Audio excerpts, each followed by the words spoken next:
मूलभूत सुविधाएं, कोई सड़क नहीं, कोई अस्पताल नहीं, कोई प्राइमरी स्कूल ढंग का नहीं। ये अच्छी मुहिम है। इससे ये भी पता चलता है कि जनता की क्या राय है, नेताओं की क्या राय है, जनता में क्या हो रहा है, सरकार क्या कर रही है। सारी कुछ आप जो खोज कर रहे हैं वो बिल्कुल सही है।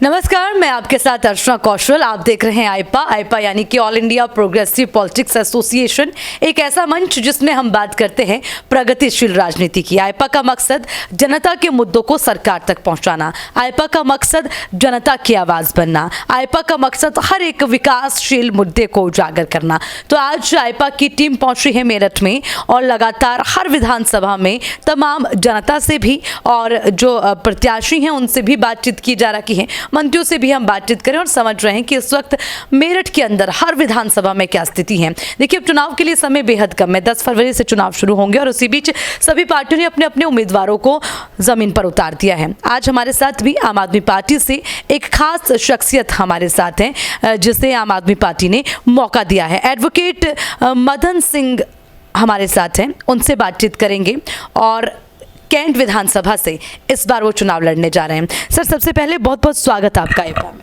जी धन्यवाद आपका बहुत। आम आदमी पार्टी दिल्ली में बड़े बेहतर काम कर रही है, इसे नकारा नहीं जा सकता, लेकिन अब उत्तर प्रदेश में भी आप अपना दमखम दिखाने के लिए तैयार।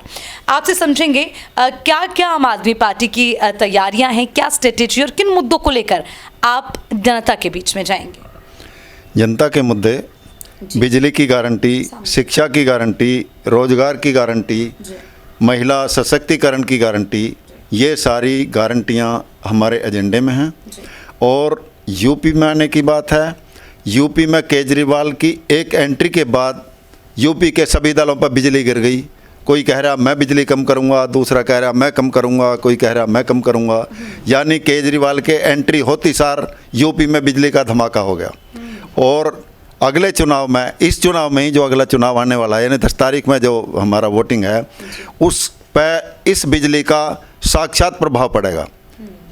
पब्लिक जान रही है कि दूसरे दल झूठ बोल रहे हैं और केजरीवाल जो कहता है वो करता है, और उन्हीं के एजेंडे पे हम यहाँ यूपी में चुनाव लड़ रहे हैं। चलिए, क्योंकि अभी तक तो उत्तर प्रदेश की अगर हम बात करें, आम आदमी पार्टी पहले से तो नहीं रही, इस बार पहली बार चुनाव आप लड़ने जा रहे हैं। आपने कैंट विधानसभा में क्या क्या ऐसी कमियां खामियां देखी हैं, खासकर जनता के मुद्दों की हम बात करेंगे, और जो कि आपको ये लगा है कि किसी भी सरकार ने पूर्ण नहीं की, चाहे 2017 से पहले समाजवादी पार्टी की सरकार रही हो या फिर अभी बीजेपी की सरकार हाल ही में है। तो आपको क्या लगता है, क्या कमियां हैं जो जनता की मूलभूत सुविधाएं हैं उनकी ज़रूरत है। मूलभूत सुविधाएं, कोई सड़क नहीं, कोई अस्पताल नहीं, कोई प्राइमरी स्कूल ढंग का नहीं। जैसे दिल्ली में केजरीवाल ने प्राइमरी स्कूल प्राइवेट स्कूल से अच्छे हैं, हर जगह जगह हेल्थ सेंटर हैं, हर मोहल्ले में मोहल्ला क्लिनिक हैं, और बिजली वहाँ 300-200 यूनिट फ्री दे रहे हैं। लेकिन यूपी के लिए 300 यूनिट बिजली फ्री होगी। किसानों के लिए ट्यूबवेल बिल फ्री होंगे। बिजली के बकाये जो भी हैं हमारी सरकार ने पर वो सारे माफ़ होंगे। हर महिला को 1000 रुपये महीना उसकी सहायता के लिए दिए जाएंगे। बेरोजगारों को रोज़गार दिया जाएगा। जब तक रोज़गार नहीं मिलेगा तब तक 5000 रुपये महीना उन्हें बेरोजगारी भत्ता दिया जाएगा। मदन सिंह मान जी, बहुत सारी बातें आपने बताई हैं, चाहे फिर वो महिलाओं को 1000 रुपये प्रति माह देने की आपने बात की हो, बिजली गारंटी की आपने बात की है, शिक्षा की भी आपने बात कर ली, रोज़गार की आपने बात की है। तो आपको क्या लगता है, ये तमाम सुविधाएं अभी तक सरकार नहीं दे पाई जनता को? केजरीवाल जो कहते हैं वो करते हैं। दिल्ली के अंदर सारी सुविधाएं दे रहे हैं और उसी के एजेंडे पर यूपी के अंदर भी सारी सुविधाएं दी जाएंगी। यूपी बहुत बड़ा प्रदेश है, यहाँ अर्निंग बहुत बड़ी है, प्राकृतिक संपदा बहुत बड़ी है। एक एक प्रोजेक्ट यहाँ जो 10 करोड़ में शुरू होता है वो 50 करोड़ में जाकर एंड होता है। लेकिन केजरीवाल जो 10 करोड़ का प्रोजेक्ट है उससे 10 ही करोड़ में करके निपटाते हैं। यानी एक एक प्रोजेक्ट पर जो 50 करोड़ का 40 करोड़ रुपए बचाते हैं।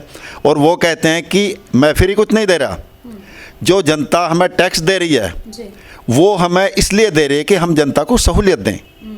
और ये सारी सहूलियत हैं बिजली पानी की, स्कूलों की, ये कोई अपने दौरे से नहीं कह रहे, वो कह रहे हैं कि हम जनता का पैसा जनता के लिए खर्च करेंगे। तो मदन सिंह मान जी, आप ये चाहते हैं कि जो दिल्ली मॉडल है उसी दिल्ली मॉडल पर आप उत्तर प्रदेश में भी काम करेंगे, आपकी प्राथमिकता रहेगी, जिस तरह से आपने भी कहा। जी, दिल्ली मॉडल को देखने के लिए अमेरिका तक से लोग आ रहे हैं, विदेशों से भी लोग आ रहे हैं, और उस मॉडल को यूपी में पसंद किया जा रहा है। हर घर में महिलाएं बिजली से जो परेशान हैं, गैस के मूल्य इतने बढ़ गए, यानी हर तरह यहाँ असुविधाएं हैं, महिलाएं असुरक्षित हैं, हाथरस कांड हो रहे हैं और जगह जगह कांड हो रहे हैं। उन सब को जो भ्रष्टाचार हैं यहाँ मिटा के, और दिल्ली मॉडल जो देश विदेश यानी इंटरनेशनल लेवल पर प्रख्यात हो गया है, उस दिल्ली मॉडल को यूपी में लाने की हमारी जो गारंटियाँ दी गई हैं हमारे एजेंडे में। ठीक है। अच्छा, एक और बात आपसे जानना चाहूँगी, क्योंकि अभी तो फिलहाल हम जैसे विधानसभा की बात कर रहे हैं, तो कैंट विधानसभा में क्या जनता के बीच जाकर उनसे आपने बातचीत की? क्योंकि मैंने तो बातचीत की है, मैं बताऊँगी आपको उनका क्या कुछ कहना रहा। आपने लोगों से बातचीत की? कैंट एरिया में हम ज़्यादातर एरिया में घूमे हैं। जी, क्या लोगों का कहना रहा? जो गरीब जनता है वो केजरीवाल का इंतज़ार कर रही है, वो इन सुविधाओं को प्राप्त करने का इंतज़ार कर रही है। उनके जो रिश्तेदार दिल्ली में हैं, जब वो आकर बताते हैं कि हमें ये सुविधाएं मिल रही हैं, तो यहाँ की जनता केजरीवाल के एजेंडे को अंगीकार करने के लिए तैयार है और बेसब्री से इंतज़ार कर रही है। ठीक है। अच्छा, एक और बात, क्योंकि अभी ये सड़कें पक्की करने की बात, पक्के मकान की बात, उज्ज्वला योजना से महिलाओं को, उनके परिवार को फ़ायदा, मुफ्त में राशन और राशन कार्ड कई बनाए गए, बिजली देने की बात, किसानों को भी 50% छूट देने की भी बात कही गई है, बिजली के बिल माफ़ करने की भी बात की, ऐसी कई सारी योजनाएं अभी हाल ही में भी आई हैं और पहले से भी सरकार ने कहा। क्या ये योजनाएँ धरातल पर नहीं हैं?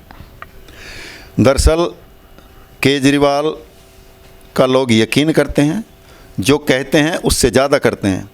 बाकी पार्टियां के जुमले हैं और जुमलेबाजी में सिर्फ लोगों को भ्रम करके मत लेकर सत्ता में आने वाले हैं। दूसरी पार्टियों का एक भ्रष्टाचारी गिरोह है, कभी वो सपा में है, कभी बसपा में है, कभी बीजेपी में है। जिधर वो जाते हैं सारे भ्रष्ट उधर ही सरकार बनाने की कोशिश करते हैं, उधर ही वो लूटपाट करते हैं। लेकिन अकेले केजरीवाल ऐसे हैं जिनके पास कोई गुंडा जाने के लिए तैयार नहीं है उनकी पार्टी में, इसीलिए उन्हें एंट्री नहीं है कि केजरीवाल के सामने वो गुंडागर्दी, वो भ्रष्टाचार, वो लूटपाट नहीं होने वाली है उनकी। चलिए, मेरठ अपराध मुक्त हुआ, अपराध का रेशो थोड़ा कम हुआ मानते हैं आप? मेरठ अपराध मुक्त नहीं हुआ। जो अपराधी बीजेपी की शरण में आ गए, सत्ता की शरण में आ गए, वो खुले रूप से लूटपाट कर रहे हैं। जो दूसरे दलों से संबंधित हैं या जो सरकार के संरक्षण में नहीं हैं, उन्हें जेलों में डाला जा रहा, वही अपराधी हैं। इस वक्त सोतीगंज का मुद्दा सबसे ज़्यादा उठा है, उस पर भी मैंने हर किसी से उनकी राय ली कि क्या ये सरकार का सही फैसला रहा? ये सरकार ने सही किया है, लेकिन अकेले सोतीगंज से काम नहीं चलेगा। जो बड़े बड़े गुंडे हैं जो किसानों को कारों से कुचल रहे हैं, वो मंत्री बने बैठे हैं। जो हाथरस कांड का मुख्य जो मुलजिम थे उन्हें सरकार बचाती रही आखिर दम तक। जो कई विधायक हैं, कई मंत्री भी हैं, कई एमपी भी हैं जो इस तरह के कार्यों में लिप्त हैं, लेकिन बीजेपी उन्हें डायरेक्ट संरक्षण दे रही है। गुंडागर्दी बीजेपी की चरम पर है, बाकी कुछ नहीं है। ठीक है मान साहब, एक और बात आपसे जानना चाहेंगे। अभी उत्तर प्रदेश में बहुत बड़ा मुकाबला आपके लिए होगा, क्योंकि विपक्षी, देखिए सत्ता में तो बीजेपी है ही और बीजेपी का कुनबा बहुत बड़ा है, लेकिन विपक्ष में भी अभी, क्योंकि आप भी विपक्ष के रूप में अपनी भूमिका निभा रहे हैं, समाजवादी पार्टी खुद एक बहुत बड़ी पार्टी और साथ ही 10 पार्टियों का गठबंधन उनके साथ है, और अभी कांग्रेस बड़ी पार्टी है, बसपा बड़ी पार्टी है। तो आपको क्या लगता है, आम आदमी पार्टी के लिए कितना मुश्किल होगा अपने वर्चस्व को कायम करना उत्तर प्रदेश में? हमारा एजेंडा जी, गरीब लोगों को सारी सहूलियतें देना है, गरीब लोगों को शिक्षित बनाकर उन्हें रोजगार पर लगाना है, उनका जीवन स्तर सुधारना है, उनको बिजली पानी स्वास्थ्य के लिए सुविधाएं देना है। क्योंकि अमीर लोग जिनके पास पैसा है वो तो प्राइवेट में भी खरीद लेंगे, लेकिन गरीब लोग उन सुविधाओं से वंचित हैं। इसलिए हमारा एजेंडा, क्योंकि गरीब लोग हैं और इस समय गरीबी रेखा इतनी नीचे पहुंच गई है कि 80% लोग गरीब हैं, 80% लोग राशन ले रहे हैं। 5-5 किलो राशन में बीजेपी वाले वोट लेने के चक्कर में हैं। और दूसरी जगह यानी सिलेंडर पे ही दुगने रेट कर दिए, पेट्रोल के रेट कर दिए, दाल चीनी तेल सब बढ़ा दिए, इतने बढ़ा दिए कि दूसरी जगह लूटपाट है। तीसरी बात यह है, सड़कें बेच दी 50 साल के लिए बीजेपी ने, 50 साल तक सड़क गुलाम कर दी उद्योगपतियों के। ये कुछ गुंडे हैं जो बीजेपी के लोग हैं अपने, उनके जिम्मे उन्हें लुटेरा बना दिया, यानी वो लोग 50 साल तक सड़कों पर बैठकर पब्लिक को लूटते रहेंगे। विकास उसे ही विकास बता रहे हैं वो, हम विकास कर। एक और महत्वपूर्ण मुद्दा, किसानों का मुद्दा, क्योंकि देखिए ये सब जानते हैं कि इतना बड़ा आंदोलन शायद ही कोई चला होगा आज तक। 1 साल तक किसान अपनी मांगों को लेकर जो है दिल्ली की सड़कों पर रहे, आप जानते हैं। आपको क्या लगता है अब जो फैसला लिया गया वो सही था? दरअसल फैसला जो पहले लिया गया था, काले कानून बनाए गए थे, ये गलत थे। लेकिन जो मांग थी असली किसानों की, एमएसपी, जब सब के अधिकतम मूल्य छपे हुए हैं प्रोडक्ट पर और किसान को न्यूनतम मूल्य देने के लिए तैयार नहीं है। किसान में ऐसी क्या कमी है? क्या किसान मेहनत नहीं करता? क्या किसान लागत नहीं लगाता? क्या किसान रात दिन खेतों में जाड़ा गर्मी बरसात के अंदर नहीं घूमता? किसानों की ने ऐसी क्या गलती कर लिखी है अभी जो उन्हें सहूलियत देने के लिए, उनकी फसल का वाजिब दाम देने के लिए सरकार तैयार नहीं है? ये अब भी अधूरा फैसला है, कुछ नहीं हुआ। ये तो सिर्फ जो काले कानून थे उन पर रोक लगी है, बाकी पता नहीं आगे क्या कर दें। इसलिए किसान इससे भी खुश नहीं है। किसान चाहते हैं एमएसपी, उनकी सभी फसलों का पूरे देश के अंदर वाजिब दाम मिले। चलिए, एक आखिरी और बहुत महत्वपूर्ण सवाल, अपनी जीत को लेकर कितने आश्वस्त हैं आप? मैं 100% अपनी जीत को लेकर आश्वस्त हूँ, क्योंकि यहाँ जो समर्थन मिल रहा है, जो केजरीवाल जी के नाम पर लोग उन्हें अंगीकार करने के लिए तैयार हो रहे हैं, जो पब्लिक है वो उनकी इंतज़ार कर रही है, इतने समर्थन के कारण मैं जहाँ भी घूमा हूँ मुझे पूरा आश्वासन है कि यहाँ आम आदमी पार्टी की जीत होगी। ठीक है, मदन सिंह मान जी, आईपा लगातार हर गांव में पहुंच रही है, जनता से भी बातचीत कर रही है कि ज़मीनी स्तर पर कितनी सच्चाई है। सिर्फ हम प्रत्याशी या विधायकों से बात नहीं कर रहे हैं, हम जनता से भी समझ रहे हैं कि उनकी राय क्या, क्योंकि वो अपनी बात खुलकर रखते हैं। तो आईपा की इस मुहिम के लिए आप क्या कहना चाहेंगे? ये अच्छी मुहिम है। इससे ये भी पता चलता है कि जनता की क्या राय है, नेताओं की क्या राय है, जनता में क्या हो रहा है, सरकार क्या कर रही है। सारी कुछ आप जो खोज कर रहे हैं वो बिल्कुल सही है।